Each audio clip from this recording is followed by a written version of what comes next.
we're estimating 40,000, so I'll have to come back to the council resolution. So we can give you, you'll have much more detailed costings by the time it comes back to tender. But John, you won't be able to go, sorry Mr. Brent, you won't be able to go to tender until you've got those detailed design drawings out. Sure. So this is just a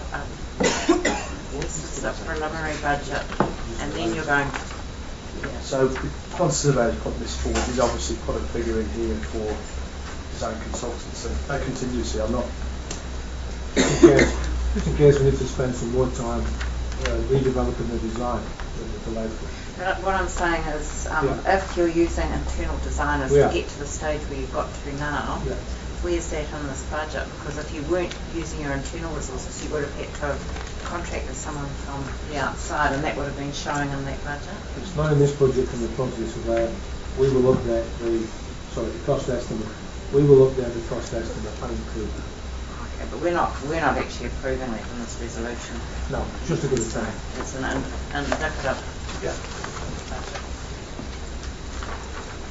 Okay, there was a motion. There's a resolution on the table. It was moved by Councillor Kipper. It has not as yet got a second, but I think it now has. Councillor First.